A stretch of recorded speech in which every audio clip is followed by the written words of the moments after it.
power fantasies become a bit of a dirty word in modern anime discourse. Toss that label at some folks' favorite show and they're liable to toss you out a window. And to a certain extent, I get it. It's a phrase that calls to mind the filthy stat screen smothered bottom of the isekai barrel, the middest of mid-tier battle shonen, and countless slapped together Potter-likes about high concept high schools where tournament arc performance is like 80% of your grade. A whole lot of schlock that makes a whole lot of money, cause after a long draining day at the business factory or learning prison, a whole lot of people just want to sit down, wind down, and live vicariously through a cool guy doing cool things until it's time for bed. This shit's like crack to our burned out monkey brains, and like crack, it doesn't have to be particularly good so long as it gets you hyped. But that doesn't mean there's no such thing as fine grain, high grade cocaine, or that the difference doesn't matter. I probably could have picked a better metaphor for this. Point is, power fantasies can be made well, and even integrated into deep, intelligent stories with interesting things to say.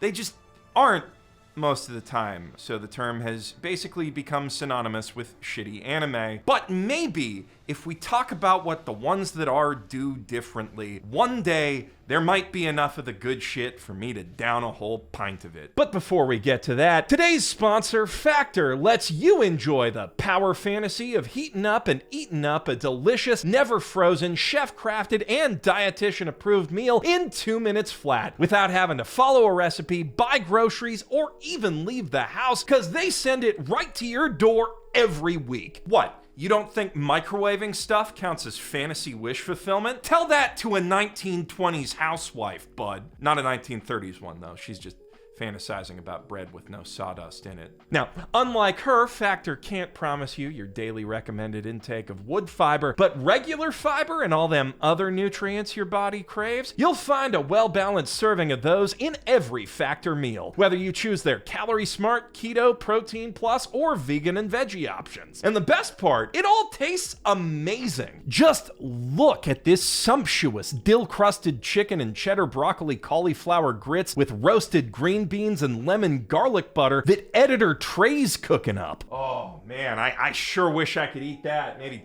break into their house and steal it like some kind of cereal mascot. That sounds like a lot of work though. And real expensive, what with the plane ticket and all, which kind of defeats the whole point of Factor's convenient and affordable service. Go to factor75.com or click the link in the doobly-doo and use code 50MB to get 50% off plus free shipping on your first Factor box. That's code 50MB at factor75.com for 50% off plus free shipping on your first Factor box! Power fantasies have been a prominent, dominant part of the anime landscape for as long as there's been a landscape. Sure, Tetsuwan Atom is a beautiful, human story about found family processing grief, the evils of war and discrimination, and our tenuous balance with the natural world, but Astro Boy is also a show about a little kid doing Superman stuff to beat up big scary robots, and if someone took a time machine back to 1963 to ask 100 Japanese children what they're watching the show for, I doubt Steve Harvey would give you a lot of points for saying the themes. And power fantasy anime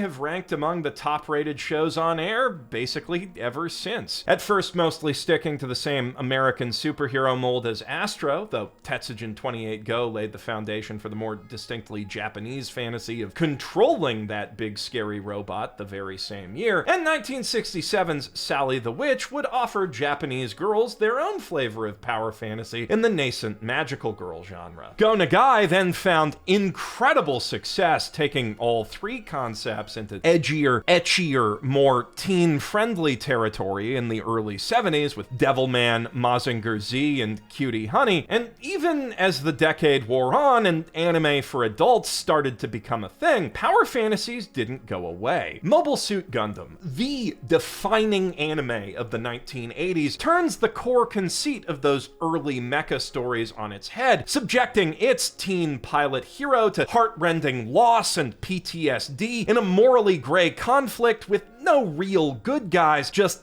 less bad guys. But at the end of the day, Amuro is still an unstoppable warrior whose unrivaled, psychically enhanced skill in battle permanently bends the entire arc of history. And more broadly, if you strip away all the incredible world building that justifies the conceit, a Gundam's just a big metal guy stomping all over piddly metal tanks and sometimes buildings like Calvin the Mighty Giant. You can easily argue that the entire real robot concept is just a series of elaborate mental gymnastics designed to drag the terrifyingly cold and impersonal world of modern warfare back to the mostly imaginary good old days of dueling knights, or more precisely samurai, when a few really cool guys could dominate a battlefield. And while the poignant human stories at the core of each Gundam entry are what make them worthwhile works of art, the allure of that slightly more grounded, grown-up fantasy is doubtless what draws many men to these shows at first, as assuredly as it puts butts in seats for every Top Gun. Of course, thanks to the shonen battle boom kickstarted by Dragon Ball and Fist of the North Star, and the magical girl resurgence begat by Sailor Moon, more adolescent power fantasies would eventually reassert their dominance in the late 80s and 90s, to the point that even Gundam started doing it, and that dominance would continue for decades through the rise of the Big Four and Pretty Cure, until SAO kicked off the big isekai/light novel boom of the early 2010s, and Kirito's officially supplanted Naruto's as the predominant species of protag-kun. A trend that's given us some of the best and worst power fantasies anime has to offer, and carried on until right around now with the wild success of Solo Leveling, which isn't fundamentally different from all the video gamey isekai and progression fantasy slop that's already flooded the anime market, but the prospect of slapping Sung Jin Woo in the thumbnail for easy clicks is like half the reason I'm making this video, so it must be doing something right. Actually, I'd argue it does quite a few things right, better than most video gamey isekai and progression fantasy slop at least, though it also does quite a bit wrong. Given the title and premise, for instance, you probably wouldn't be surprised to hear that Solo Leveling is a prime example of the Kirito effect, where the insanely OP hero gradually overshadows and renders irrelevant everyone who once fought beside him, except sometimes his wife. So then, you might be surprised to hear that Solo Leveling actually has a pretty good supporting cast. Not great, and most of them aren't much help in battle, but it does give them a lot of stuff to do that kind of moves the plot along, or at least helps Sung Jin Woo move the plot along. They have personalities and thematically relevant arcs that reflect and contrast his own development, and some even expand the world building a scooch. And even Jin Woo himself has a bit of a personality. Not a big one, especially not after he gets all stoic and badass and stuff, but he has clear personal motivations, family values, a little sister he cares about, not in an anime way. He even makes decisions motivated by that personality and his goals and needs that move the plot forward, instead of it just sort of happening to him. And even the personality reduction that comes later as he becomes more stoic and badass has a thematic purpose and stakes behind it, raising the question of whether all this monstrous power might be costing him his humanity. It's hardly Shakespeare or Togashi, but it's a hell of a lot more than your average "this guy everyone thought sucked rocks actually" anime. Still, it does kind of go to show just how bad the character writing in modern power fantasies has gotten that I'm willing to praise Sung Jin Woo for only being a partial audience insert character, for having family-oriented motivations that are merely designed to be as universally relatable as possible, instead of just being an awkward Asian teenager-shaped blank slate who can make nerdy references sometimes, for being surrounded by people who I could actually see being in like an okay K-drama instead of bad carbon copies of the author's top 10 favorite dating sim conquests. Somehow, isekai, and I can't believe it's not isekai writers, have gotten it in their heads that unless a hero looks and acts exactly like a ChatGPT amalgamation of their target audience, that audience will never be able to relate to them or get into the escapism. And I really don't know where that idea came from, because shonen anime and mecha have never had that problem. And the most successful, acclaimed isekai and fantasy anime out there are also pretty consistently the ones with eccentric, entertaining, and memorable heroes. I don't know what light novel writer needs to hear this, but humans can relate to other humans who aren't exact carbon copies of them. Most of us find that interesting, actually. It's kind of the entire basis of storytelling. Thank you for coming to my TED Talk. This plague of wish fulfillment driven blank slate characterization unfortunately goes hand in hand with another problem facing modern power fantasies. No one seems to have any fucking patience anymore. Instead of lingering in the early and mid-level adventures, which every RPG player knows are the most fun part of any campaign, too many anime these days are champing at the bit to kit their hero out with endgame gear and spells and send him off to fight God, or at least a super boss or two, before his hometown's even burned all the way down. The instinct's understandable. People are here for cool guys doing cool things, right? So the cooler things get, the faster, the better. But in reality, that rush for instant and maximal gratification hamstrings these shows' ability to make their guys and things cool at all. Brandon Sanderson, Western fantasy's preeminent power fantasy purveyor, built his entire empire on the back of 3 rules. An author's ability to solve conflict with magic is directly proportional to how well the reader understands said magic. What powers can't do is more interesting than what they can, and expand on what you have before you add something new. The first law is self-explanatory, while the other 2 help make your power system exposition dumps actually matter to the reader. Giving a power clear limitations makes its application feel less hand-wavy and leads to satisfying aha moments for your audience when a character finds a creative workaround for those limitations. Refraining from making up a bunch of powers, meanwhile, forces you to use more of those workarounds and ensures the audience won't get overloaded trying to remember all of the different powers that everyone has. So when an anime kicks off by giving its hero the power to copy powers, or hands him a bag of holding full of 80 different magic tools and enchanted pieces of equipment, or has him montage grind his way through 20 different VR MMO skills in half an hour, even if you flash up a stat screen with the name and explanation for all of the things that he just got, the only person who will ever remember that is the guy filling out the wiki. You may as well have explained nothing and just given him a magic genie with infinite wishes. Shangri-La Frontier is a great example of how restraint and focus in building your hero's skill set and equipment can pay off, but the same copyright trolls who took down Zenshu from the Ones to Watch video this winter are all over that show right now, so I'd rather not risk playing any clips. Solo leveling does a pretty decent job of this too, though. Between the invisibility, buffs and debuffs, enchanted weapons, manifesting those weapons plus potions and other stuff out of thin air, necromancy, and push-up related teleportation, one could argue that Sung Jin-woo has perhaps too many powers, but it's still few enough that you can remember what they all do. There's not much overlap between them, and each one is highlighted prominently when he gets it, so you have a chance to learn what they do. And if there's one thing that all the light novel, manga, and anime writers who definitely aren't watching this video should take away from it, it's that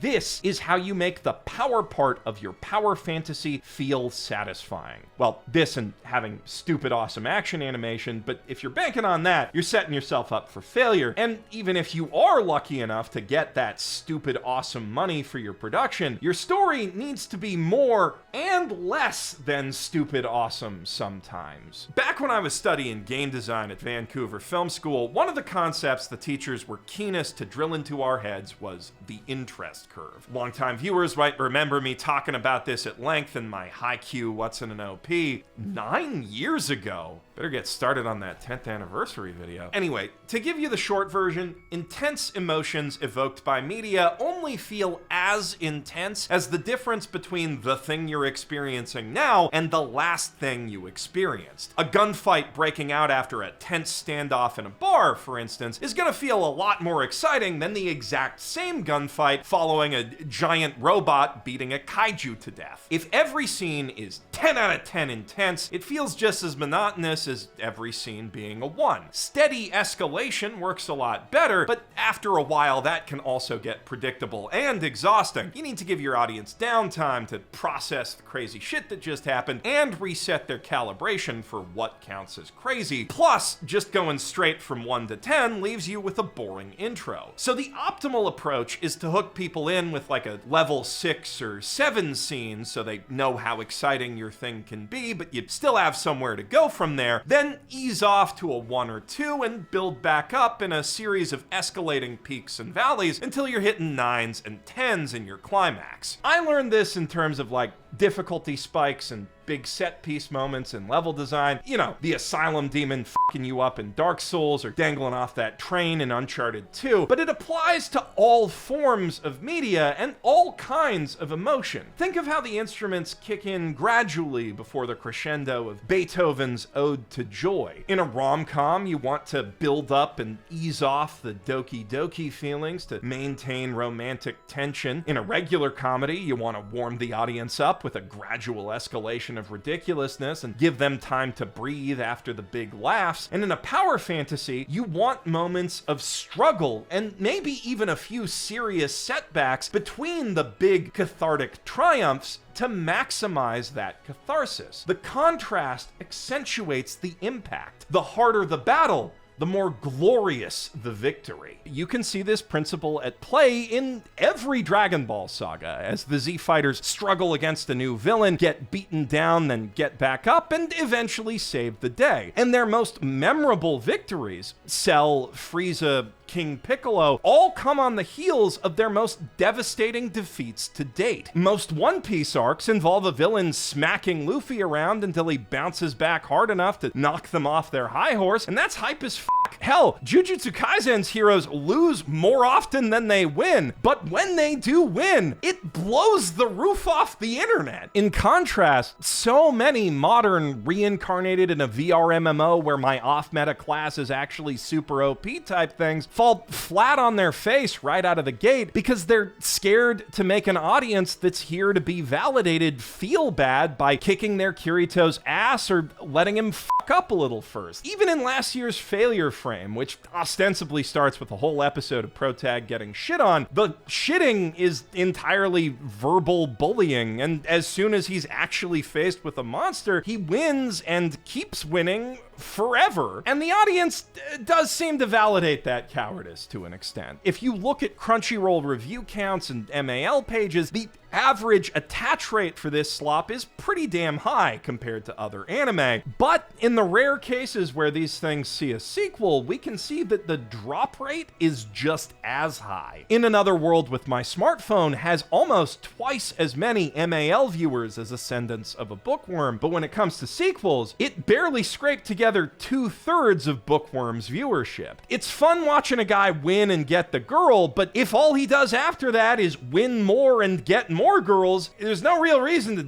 stick around and see what happens next. You know what's gonna happen next. Solo leveling does and doesn't solve this problem. Obviously, it's not afraid to kick Sung Jinwoo's ass at first, and the Double Dungeon does a good job of establishing what baseline D to B rank hunter skills look like, how our E rank hero falls short of that, and the god tier S+ level threats that he'll eventually rise up to challenge. And after he becomes the solo leveler, the show still does a good job of scaling the bigness and badness of the monsters he faces from episode to episode, mixing up groups of mobs, bosses, and mini-bosses to keep him on his toes. A trend that even carries on into the current season. Last arc, he fought some sentient monsters in an open field, which was scary, and now some different sentient monsters have dragged his party onto their home turf, which is even scarier. There was also a fun little bit before that where he had to stunt on the sentient monsters while staying staying invisible so the party he was trying to protect wouldn't find out how OP he was, because he was incognito as their pack mule at the time. So there's even a bit of variety in the challenges the show throws at him, and if we're given credit where it's due, dungeon theming and area layouts also show a lot more variety than, say, Sword Art Online. If this was a video game, I'd say it's pretty well designed. But it's not a video game, so the challenge level only means anything if it actually affects the progression of the plot. And while every other encounter is set up to be like 2 to 3 levels ahead of Sung Jin Woo, so he's got to sweat it out and cheese him a bit to score that clutch victory, instead of just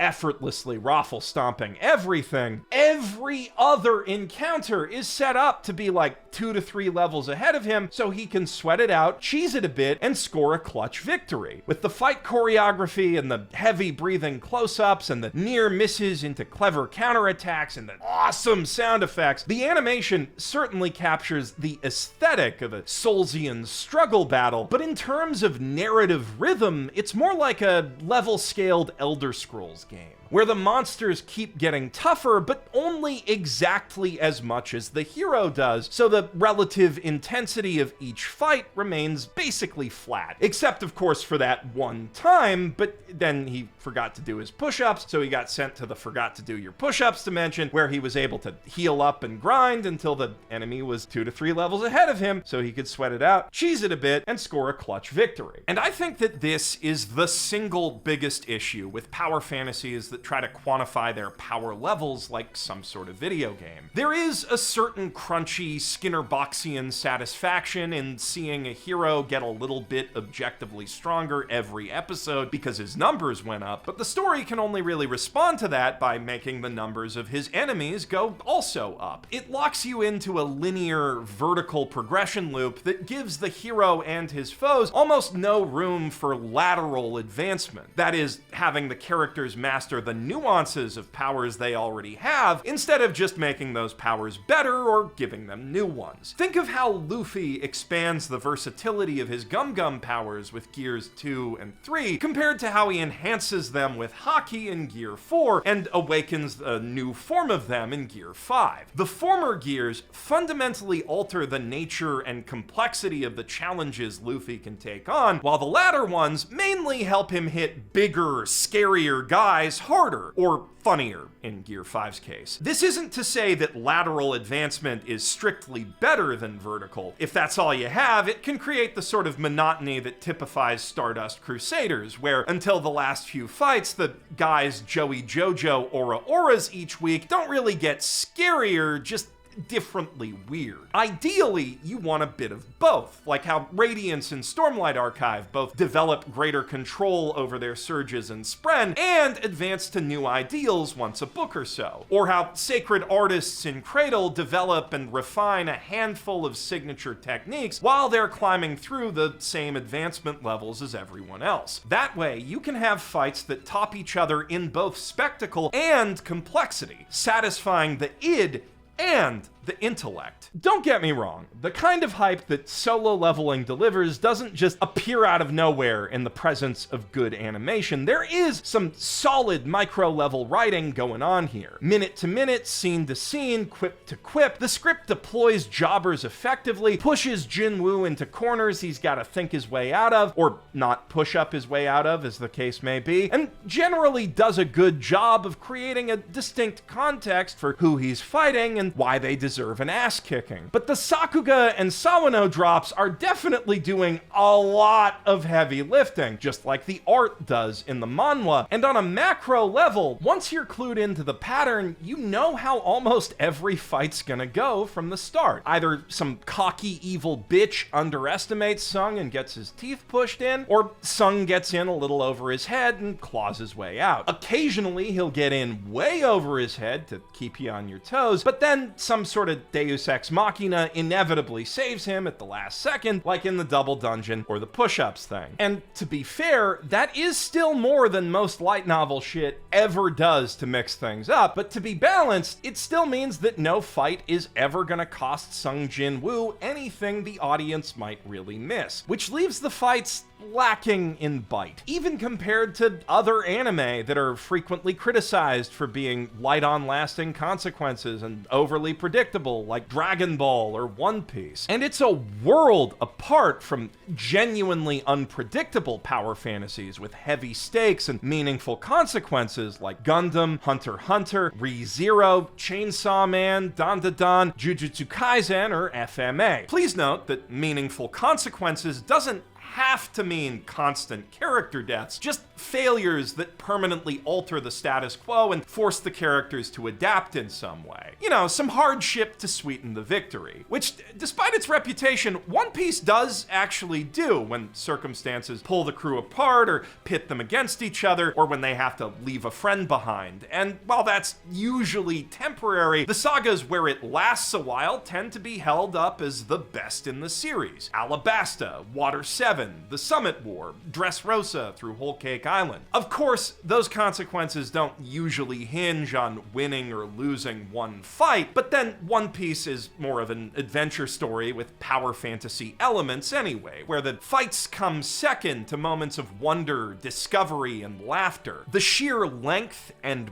breadth of the journey goes a long way toward making the predictable results of those fights feel satisfying and earned. And that points to one of the single best things that any writer can do to make their power fantasy more interesting. Give the hero a goal orthogonal to just getting stronger and beating guys up. If the cool guy doing cool things isn't the sole focal point of the story, then so long as the bits that are the focal point follow a satisfying progression, like the romance in Dandadan, and also Ari Ferretta, weirdly. The escalation of comedy in One Punch Man, the surrealist horror in Chainsaw Man, the unraveling mystery in FMA, or the character development in Mob Psycho 100, you can get away with eschewing the power curve and making your heroes insanely OP right out of the gate. Or you can even get away with keeping him weak for a good long while, piling horror and misery on him to and past his breaking point, and only then giving him any real combat powers when you're building him back up from those shattered pieces. Until eventually, he's fighting dragons, giving rousing speeches to inspire cities under siege, storming cathedrals, and rescuing pretty girls from marriage-minded kidnappers, just like any power fantasy type hero, and only dying a little bit along the way. Which, to me at least, felt infinitely more satisfying and cool than any of the, on paper, way more insane and hyped up shit that I've seen Sung Jin Woo pull off, as has every other small victory that Subaru's earned along the way. Because I've been there with him through every agonizing step it took to get there, instead of just hearing that he was kind of a weak guy and seeing him get his ass kicked once. The harder the battle, the more glorious the victory. Solo leveling is amazing for the part of me that just wants to be a kid watching Saturday morning cartoons again, but it does very little for the adult that wants something deeper and more rewarding. Re:Zero is a power fantasy that satisfies both sides immensely, and noting how hyped those moments got me in season 3 is another quarter of why I'm making this video. Though, ironically, the fact that it's so good at doing that has caused a lot of Re:Zero fans to reject the idea that it's a power fantasy at all, using the obvious fact that nobody would want to go through what Subaru goes through to dismiss the equally obvious fact that everybody would love to be where he ends up. Politically influential, surrounded by babes, championed to the masses with cool friends who think he's cool, the best dog, and magic powers. It's still wish fulfillment, just long con wish fulfillment that holds a mirror up to the viewer and makes them take a long, hard look at themselves and what they're wishing for before exploring what it actually takes to become the kind of guy that men want to be and women want to be with, superpowers or no. Then it starts actually giving him powers that might be fun to use and letting him help beat up bad guys by means other than suicidal attrition, after he's earned it, but more importantly, after he and we have been through enough to really appreciate it. Ask yourself, do you feel more powerful after taking out 50 bazillion freedom fighters in Call of Duty, or one nemesis in Resident Evil 3 Nemesis? How about when you kill a dragon in Skyrim versus Elden Ring? The latter games don't give away the feeling for free, but that doesn't mean that's not what they're selling. The temporary disempowerment doesn't negate the power fantasy, it enhances it. And ReZero is able to leverage that principle better than pretty much any other isekai because it's more than just a power fantasy. Because it's got characters worth paying attention to, themes worth exploring, a world worth building, and a whole bunch of existentially terrifying shit to keep the viewer who comes for the otherworldly power trip and stays for the bloody rug pulls engaged until the power trip comes back. But also, crucially, it does keep breadcrumbing that viewer along with a little taste of empowerment at the end of basically every arc, so they know where it's going. One that's all the sweeter for the struggle to get there. Personally, I think it's silly to pretend that's not part of the show's appeal, to be embarrassed about enjoying good power fantasies just because there are so many bad and mediocre ones out there. Or I guess because cathartic empowerment is basic and you're supposed to want more than that from the art you consume. Most genres of fiction are built around a shallow appeal to one of our baser wants. Regular fantasy and sci-fi lets us get away from it all. Romance plays to our desire for connection and affection. Horror tickles our amygdala. And mysteries make us feel like very smart boys who deserve a sticker. Nobody bats an eye when any of those genres produces a fine work of art or people say that they really love them. The base appeal at the heart of a power fantasy may be more appealing than most, but that just means that a good artist can use that appeal to draw an even bigger audience to their good art than they could with one of those other genres. And I do include Solo Leveling in that good art category. It kind of is Shakespeare in that way. Shakespeare in the context of his own time, when his greatest strength was giving the people what they wanted. Though obviously I think ReZero is way more Shakespeare. Still, there is something to be said for anime that are simple, satisfying, and pretty to look at. I like looking at pretty things, and sometimes not thinking about them too, even if I did end up clearly thinking way too hard about this particular one. Though, of course, that also means that a bad or lazy artist can pull an outsized audience for their warmed over dog shit just by chasing trends and instantly, endlessly bouncing on their blank slate Kirito's dick. And the ease with which that can be done basically guarantees that the crack to cocaine ratio in the market will always be lopsided. Also, lots of them just turn out to be lumps of baking soda. And like crack, I have seen it argued that the prevalence of all this slop has a negative effect on society, engendering an attitude that hard work is meaningless, and if you don't have everything that you want just handed to you on a silver platter, you may as well give up, while feeding men's feelings of entitlement and aggression. But like crack, I'd argue that millions of people clamoring for instant simulated social status because they're dissatisfied with life is a symptom, not the disease, and there's definitely worse ways to self-medicate.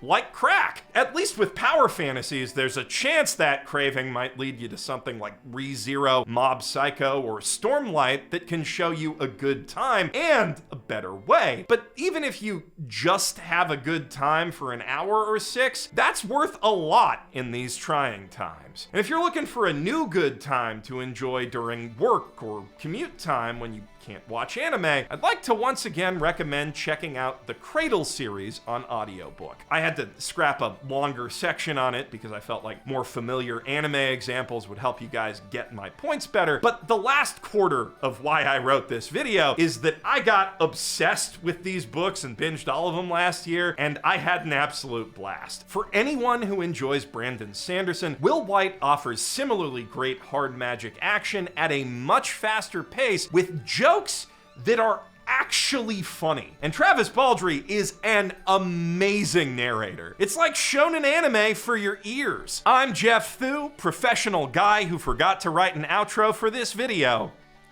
Goodbye.